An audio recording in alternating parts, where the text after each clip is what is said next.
যিনি আমাদেরকে শিখিয়েছিলেন যে বুথ জিতা তো ভোট জিতা, যিনি আমাদের শিখিয়েছিলেন কৃষ্ণা প্রমুখের গুরুত্ব, সেই নাড্ডাজি আমাদের মাঝে উপস্থিত আছেন। একবার জোরে হাত তালি দিয়ে ওনাকে স্বাগত জানাবেন নাড্ডাজিকে এই নদিয়ার পূর্ণভূমিতে। উপস্থিত আছেন আমাদের অবজারভার।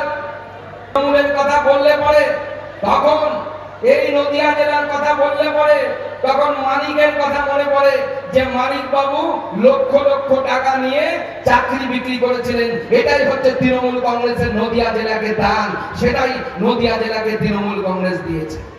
আজকে যারা চাকরি বিক্রি করেছে, যারা আমাদের কর্মসংস্থানকে আটকে দিয়েছে, আজকে আমাদের সামনে এই ভোট এসে, এই ভোট বিচার করার ভোট, এই ভোট কোন একজনকে মুখ্যমন্ত্রী বানাবেন বা মুখ্যমন্ত্রী থেকে সরিয়ে দেবেন তার জন্য ভোট নয়। আপনার এই ভোট ঠিক করবে আগামী দিনে আপনি এই পশ্চিমবঙ্গের মাটিতে হরিনাম নিতে পারবেন কি পারবেন না। এই ভোট ঠিক করবে আপনার গলায় কাঠের মালা থাকবে কি থাকবে না। এই ভোট ঠিক করবে আপনি রাধে রাধে বলতে পারবেন কি পারবেন না। এই ভোট সেটা ঠিক করবে, সেটা আপনাদেরকে সিদ্ধান্ত নিতে হবে। কি রাধে রাধে বলতে চান, গলায় কাঠের মালা রাখতে চান ভবিষ্যতের জন্য, চান ছেলে মেয়েরা হরিনাম করুক, চান সেটা, তাহলে আমার সাথে জোরে বলুন জয় শ্রীরাম, জয় শ্রীরাম। যারা হরিনাম বন্ধ করে দিতে চায়, নবদ্বীপে চৈতন্য মহাপ্রভুর সময় একদল কাজী এসেছিল। সেই কাজী বেটা যখন ছিল তে বলেছিল এখানে হরিনাম সংকীর্তন হবে না। চৈতন্য মহাপ্রভু হরিনাম সংকীর্তন করে দেখিয়েছিলেন তাদের বুকের উপরে। কাজী চলে গেছে, এখন পাজি পশ্চিমবঙ্গে এসে বসেছে। তার বুকের নামে আমরা হরিনাম করব, তার বুকের সামনে আমরা নাম নেব। দেখি কত বড় দম আছে, কত বড় বাপের বেটা হয়েছে। আমাদের নাম বন্ধ করে দেখাও, আমাদের হরিনাম বন্ধ করে দেখাও, আমরা সেটা দেখতে চাই। সে ক্ষমতা তৃণমূল কংগ্রেসের নেই। তাই মানিক ভট্টাচার্য যখন চুরি করে তখন তৃণমূল কংগ্রেসের দম থাকে না। হরি হে দিন তো গেল, সন্ধ্যা হলো, পার করো আমারে।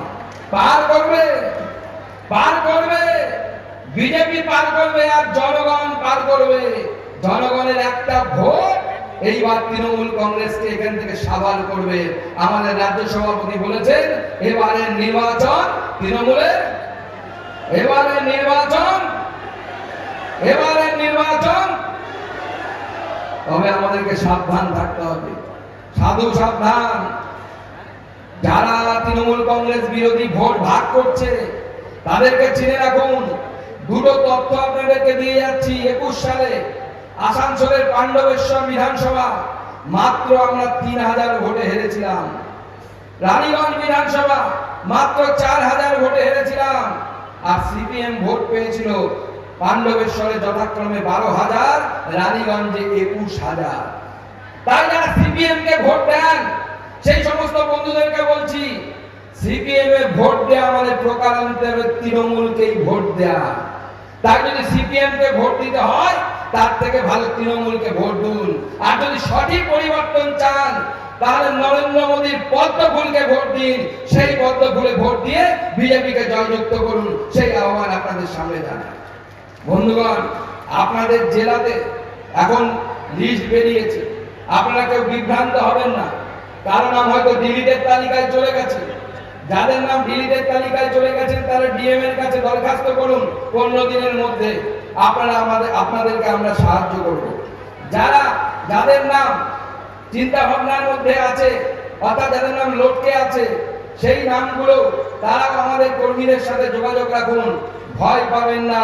সমস্ত হিন্দু উদ্বাস্তু যারা আছেন তাদেরকে বলছি, আপনারা মমতা বন্দ্যোপাধ্যায়ের কথা হয়তো অনেকেই শুনেছেন। সে সময় মমতা বন্দ্যোপাধ্যায় ওই সময় বলেছিলেন আপনারা সবাই নাগরিক, কাউকে সিএতে অ্যাপ্লাই করতে হবে না।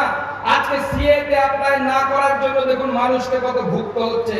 তাই যাদের নাম, যারা উদ্বাস্তু পরিবারের, যাদের নাম কাটা গেছে, তারা একত্রিত হন।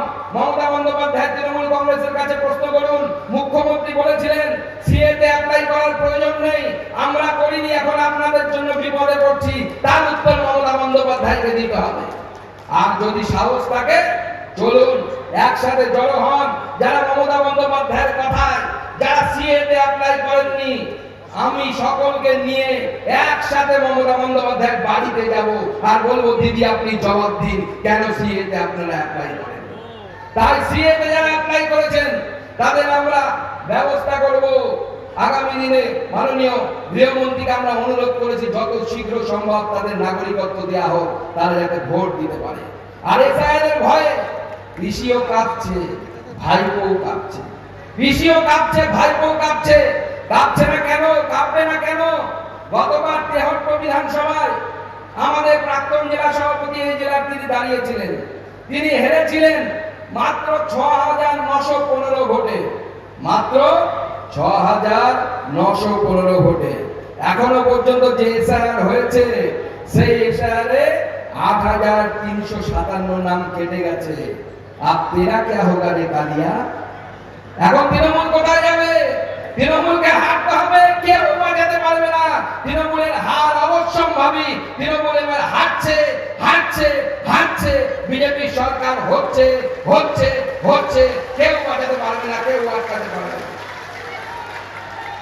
আপনাদের দক্ষিণে, এখানে তো আমরা উত্তরে আছি, আমরা এখানে জিতেছিলাম। দক্ষিণে আপনাদের যিনি বিধায়ক মন্ত্রী উজ্জ্বল বিশ্বাস, তিনি 9,000।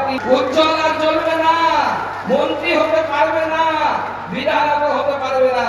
শুধু উত্তরে নয়, দক্ষিণে নয়, 73-তে নয়, একাধিক জায়গায় আরো পদ্ম ফুল ফুটবে, পদ্ম ফুল ফুটবে।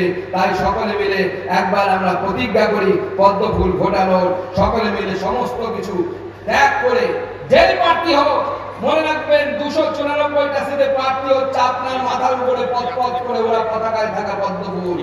সেই পদ্ম ফুল হচ্ছে প্রার্থী, তাকে ভোট দিয়ে আমাদেরকে সকলে মিলে জেতাতে হবে এবং জেতানোর পর রাম রাজত্ব প্রতিষ্ঠা হবে পশ্চিমবঙ্গে। তাই আমার সাথে বলুন, পাল্টানো দরকার, চাই